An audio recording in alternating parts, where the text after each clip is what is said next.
Hi అండి, అందరికీ నమస్కారం. ఈరోజు కథలోకి వెళ్తే, రాముకు సరిగ్గా 30 ఏళ్ళు నిండుతున్నాయి. అతనికి ఇంకా పెళ్లి కాలేదు. రాము వాళ్ళ అమ్మకు అదే దిగులు. ఎప్పుడు నా కొడుక్కి పెళ్లి యోగం ఉందో అని బాధపడుతూ ఉంటుంది. అలాగని రాము ఏమీ ఖాళీగా లేడు. మంచి గవర్నమెంట్ ఉద్యోగం, దానికి తగ్గట్టు మంచి జీతం కూడా ఉంది. అతని క్యారెక్టర్ కూడా చాలా మంచిది. కానీ అతనికి కాస్త చాదస్తం ఎక్కువ. ప్రతి విషయాన్ని భూతద్దంలో పెట్టి చూస్తాడు. దానికి తోడు కొంచెం నోటిదూల. దానివల్ల అతనికి వచ్చిన సంబంధాలన్నీ కుదరకుండా పోతున్నాయి. అది తగ్గించుకుంటే రాముకు ఎప్పుడో పెళ్లి అయి ఉండేది. ఈరోజు రాముకు 27వ పెళ్లి చూపులు. ఈ సంబంధమైన ఖాయం అయ్యేటట్టు చూడు అని ఆ తల్లి మొక్కని దేవుళ్ళు లేరు. ఈసారి రాము కూడా కాస్త మెత్తబడ్డాడు. పెళ్లి చూపుల్లో రాము మేనమామ అతన్ని నోరు మూయించడం, రామును ఏమీ మాట్లాడకుండా చేయడం వల్ల కామ్గా కూర్చున్నాడు. పైగా అది దూరపు సంబంధం. అమ్మాయి పెద్దగా చదువుకోలేదు. పైగా పల్లెటూరు పిల్ల. అంతా తను అనుకున్నట్లుగా దొరకడంతో ఈ సంబంధం నాకు నచ్చింది అని చెప్పాడు. రాము వాళ్ళు వీళ్ళు మాట్లాడుకున్న మాటలు విని పెద్ద పెద్ద చదువులు చదివితే పెత్తనమంతా తనదే ఉంటుంది, అన్నీ నాకే తెలుసు అని తలపొగుడుతో మాట్లాడతారని తెలుసుకొని పెళ్ళి అంటేనే భయం కలిగింది. అందుకే తనకన్నా చదువు తక్కువ ఉన్న పిల్ల, పైగా పల్లెటూరు పిల్ల కావడంతో ఈ సంబంధానికి ఇష్టపూర్వకంగా ఒప్పుకున్నాడు. పల్లెటూరు అయినా సరే అమ్మాయి చాలా బాగుంది. తన ముఖంలో లక్ష్మీ కళ ఉట్టిపడుతుంది. ఆ అమ్మాయి జడ కూడా చాలా పెద్దగా ఉంది. తన రంగు కూడా నాకు మ్యాచ్ అవుతుంది. మరి తెల్లగా ఏమీ అవసరం లేదు, కాస్త తెల్లగా ఉంటే సరిపోతుంది. అందం అనేది పరుల కోసం కాదుగా, మనకేగా, ఇది సరిపోతుంది అని అనుకున్నాడు. అదే సిటీలో అయితే జడను మొత్తం కత్తిరించుకొని ఓ పిలకలాగా వేసుకుంటారు. అది నాకు అస్సలు నచ్చదు. పైగా ఈ అమ్మాయి పెద్దగా చదువుకోలేదు. ఇది ఇంకా నాకు నచ్చిన విషయం అని రాము తనలో తాను మాట్లాడుకుంటున్నాడు. పెళ్లి చూపుల్లో అమ్మాయిని అబ్బాయిని ఇద్దరిని మీకు ఈ సంబంధం ఇష్టమేనా అని అడిగారు. దానికి ఇద్దరూ సరే అని తలను ఊపారు. అప్పుడు అమ్మాయి యొక్క మేనత్త, మా అమ్మాయిని మీ అబ్బాయి ఏదైనా అడగాలంటే అడగమనండి అని అనగా, రాము వాళ్ళ మేనమామ, అబ్బే ఏమీ అవసరం లేదండి, మా వాడికి ఎలాంటి డౌట్లు లేవు, పైగా మా వాడికి కాస్త సిగ్గు ఎక్కువ అని చెప్పాడు. ఎందుకంటే రాము వాళ్ళ మేనమామకు రాము గురించి తెలుసు కాబట్టి. వీడు ఏదైనా తింగర మాటలు మాట్లాడితే కుదిరిన సంబంధం కాస్త చెడిపోయే అవకాశం ఉంది కాబట్టి ఆయన అలా సర్ది చెప్పాడు.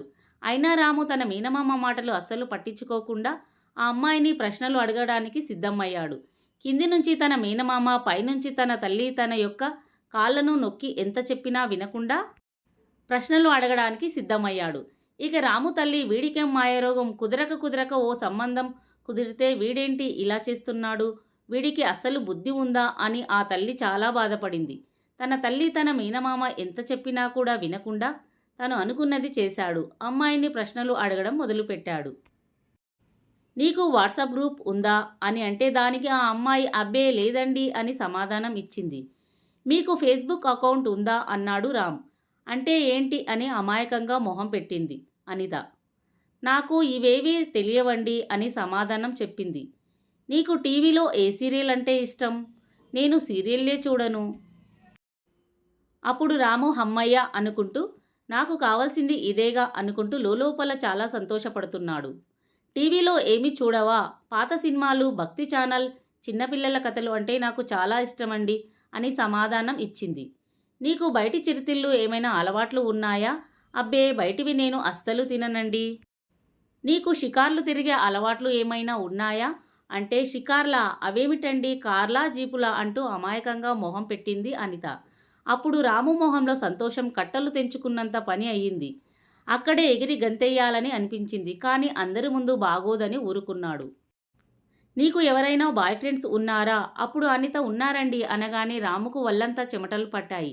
రాము ఇంకేమీ మాట్లాడకుండా ఉండిపోయాడు. అనిత, ఏంటండి అలా కామ్గా ఉండిపోయారు అంటే, నువ్వు చెప్పిన సమాధానం విన్న తర్వాత నేను ఇలా కాక ఇంకెలా ఉంటానని అనుకున్నావు? అప్పుడు అనిత, అది కాదండి, నాకు మా ఎదురింటి 2వ తరగతి చదివిన అబ్బాయి, పక్కింటి 3వ తరగతి చదివిన అబ్బాయిలు ఉన్నారు. అబ్బాయిలను ఇంగ్లీష్లో బాయ్ అని పిలుస్తారంట కదండి, నాకు తెలియదు, మా అన్నయ్య చెప్పాడు. దీంతో రాముకు ఉన్న డౌట్లన్నీ క్లియర్ అయిపోయాయి. ఈ అమ్మాయిని చేసుకోవడానికి తనకు ఎలాంటి ఇబ్బంది లేదు. రాము తన తల్లితో, అమ్మ నాకు ఈ సంబంధం ఇష్టమే, మీకు కూడా నచ్చితే నేను పెళ్లికి సిద్ధం అన్నాడు. ఈ మాట కోసం రాము తల్లి మొక్కని దేవుడు లేడు. తల్లికి కళ్ళల్లో కన్నీళ్లు ఆగడం లేదు. మేనమామ అయితే చాలా సంతోషంగా ఉన్నాడు. ఇన్ని రోజులకు నా అల్లుడికి ఓ మంచి సంబంధం దొరికింది అని తెగ సంతోషపడ్డాడు. నిశ్చయ తాంబూలం పెళ్లి చకచకా జరిగిపోయాయి. రాముకు పెళ్లి కుదిరిన సందర్భంలో ఎన్నో దేవుళ్లకు మొక్కింది ఆ తల్లి. ఆ మొక్కులు తీర్చుకోవడానికి తీర్థయాత్రలకు వెళ్ళి వస్తానని బయలుదేరింది. కొత్త సంసారం, కొత్త కాపురం, అందమైన భార్య, అందులో తను ఇష్టపడ్డ భార్య. ఇదీ కాక ఎవరూ లేని ఏకాంతం దొరికినందుకు రాము ఉప్పొంగిపోయాడు. ఇప్పుడే మొదలైంది అసలు కథ అని తెలియదు అమాయకపు రాముకు. అనిత అనిత అంటూ బైక్ స్టాండ్ వేసి వాకిట్లో నుంచున్నాడు రామ్. అప్పుడు ఇదిగో వస్తున్నానండి అంటూ బయటికి వచ్చి బైకు తగిలించిన సరుకుల బ్యాగ్ను తీసుకుంది అనిత. అన్నట్లు నువ్వు చెప్పిన సరుకులు అన్నీ సరిగ్గా ఉన్నాయేమో చూసుకో అంటూ బాత్రూంలోకి వెళ్తాడు రామ్. బాత్రూంకి వెళ్ళిన రామ్, చీచీ ఏంటి అనిత ఇంత దరిద్రంగా ఉంది బాత్రూం, నువ్వు దీన్ని క్లీన్ చెయ్యలేదా అంటూ కసురుకున్నాడు రామ్. లేదండి, కాస్త పని వల్ల చెయ్యలేదండి, ఒక్క నిమిషం ఆగండి, ఇప్పుడే వస్తానని లోపలికి వెళ్ళింది అనిత. అలా దారికి రా, నిన్ను ఎప్పుడూ నా చెప్పు చేతుల్లో పెట్టుకుంటాను, లేదంటే ఈ ఆడవాళ్ళు మన మాట వింటారా అని అనుకుంటాడు రామ్. లోపల నుండి ఓ చేతిలో హార్పిక్, ఓ చేతిలో క్లీనర్ పట్టుకొని వచ్చి, ఇదిగో క్లీన్ చేయండి. ఏంటి, నేను క్లీన్ చేయాలా, నీకు ఏమైనా మతిపోయిందా అంటూ రామ్ కస్సుబుస్సులాడాడు. మీరు టీవీలో చూడలేదా అండి, టీవీలో అబ్బాస్ క్లీన్ చేశారండి, కాబట్టి ఇది అబ్బాయిలే క్లీన్ చేయాలంటూ అనిత గడుసుగా చెప్పింది. ఓహో, మంచి ప్లాన్ మీదనే ఉన్నావన్నమాట, అందుకే నా హార్పిక్ తెమ్మని నొక్కి నొక్కి చెప్పింది. అమ్మో, ఎంత గుండెలు తీసిన బంటువే అన్నాడు రామ్ ఆవేశంగా. అయ్యో రామా, నాకేం తెలుసండి, ఆ టీవీ వాళ్ళు అలాగే చెప్పారుగా అంది ఏడుపు మొహం పెట్టి అనిత. చాలే, ముందా ఏడుపు ఆపి తగలడు అన్నాడు రామ్. త్వరగా క్లీన్ చేయండి, కంపు తట్టుకోలేక నేను వెళ్ళనే లేదు. అప్పుడు భార్య మాటలకు కడుపు మండి చేసేదేమీ లేక ఉద్ధరించావులే అంటూ బాత్రూమ్ గబగబా క్లీన్ చేశాడు రామ్.